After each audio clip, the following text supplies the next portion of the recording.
ये कहानी सिखाती है सास बहू के झगड़ों से कैसे पाएं समाधान। हाल ही में नैना का विवाह हुआ था और उसने अपने पति और ससुराल वालों के साथ एक जॉइंट फैमिली में रहना शुरू कर दिया था। कुछ दिनों के बाद उसे पता चला कि वह अपनी सास के साथ नहीं रह सकती।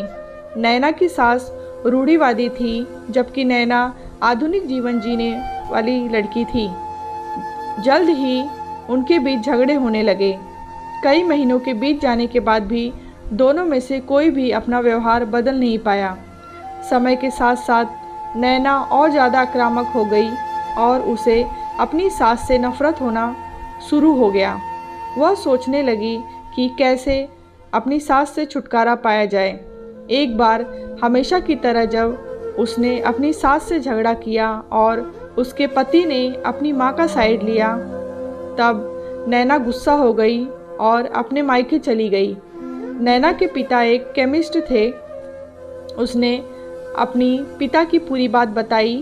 उसने अपने पिता से कहा कि उसे कुछ जहर दें ताकि वह अपनी सास के खाने में मिलाकर उससे छुटकारा पा सके, नहीं तो वह अपने पति के घर वापस नहीं जाएगी।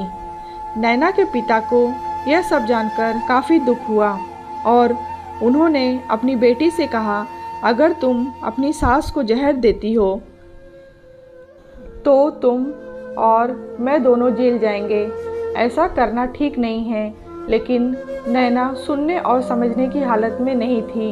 आखिरकार उसके पिता ने कहा, ठीक है, जैसा तुम चाहती हो वैसा ही होगा, लेकिन मैं तुम्हें जेल में नहीं देखना चाहता। उसके पिता अंदर से पाउडर लाए और कहा, हर दिन जब तुम दोपहर का भोजन या रात का भोजन करते हो तो अपनी सास के खाने में इसे मिला देना। इससे धीरे धीरे कुछ महीने में वो मर जाएंगी और लोग समझेंगे कि वह प्राकृतिक रूप से मरी हैं।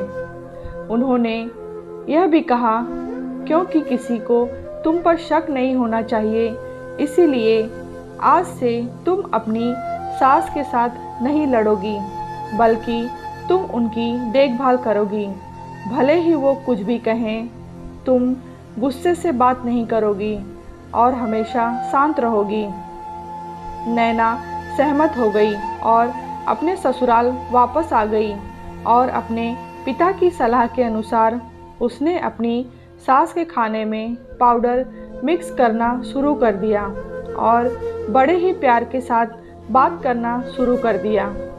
समय बीतने के साथ साथ नैना की सास का नेचर भी बदलना शुरू हो गया, क्योंकि नैना अब अपनी सास की बहुत देखभाल करने लगी थी। इसलिए उसकी सास भी उसके प्रति विनम्र होने लगी और प्यार से बात करने लगी। 5 महीने बीत गए और नैना खाने में पाउडर मिक्स कर रही थी, लेकिन अब घर का वातावरण बदल गया। कोई झगड़े नहीं थे, दोनों एक दूसरे की तारीफ करते।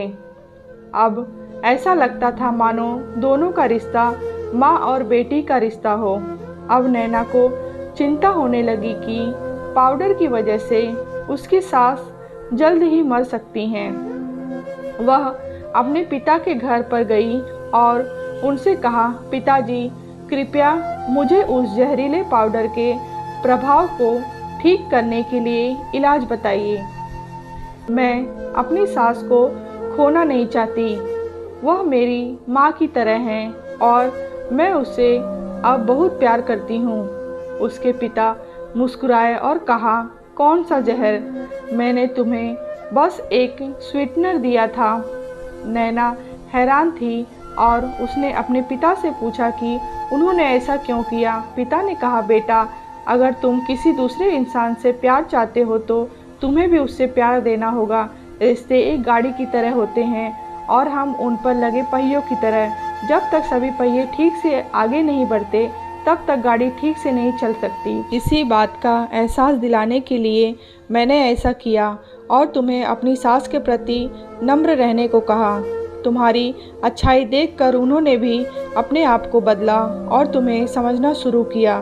तुम दोनों ने एक दूसरे के लिए अपने आप को बदला। यही कारण है कि तुम अपनी सास के लिए आज मेरे पास भागते हुए आई हो। नैना अपने पिता की बात समझ चुकी है और आप सीख, हर इंसान अपनी परिस्थितियों का शिकार होता है। यह अक्सर कई मतभेदों को जन्म दे सकता है। हालांकि हमें एक दूसरे को समझने की कोशिश करनी चाहिए और एक दूसरे के साथ एक स्वस्थ संबंध बनाने के लिए थोड़ा अपने आप को बदलना चाहिए। और जब तक इस तरह के मतभेद रिश्तों के बीच उठते हैं तो उनके प्रियजनों का कर्तव्य है कि वे उन्हें शांत रखें और सही रास्ते की ओर मार्गदर्शन करें।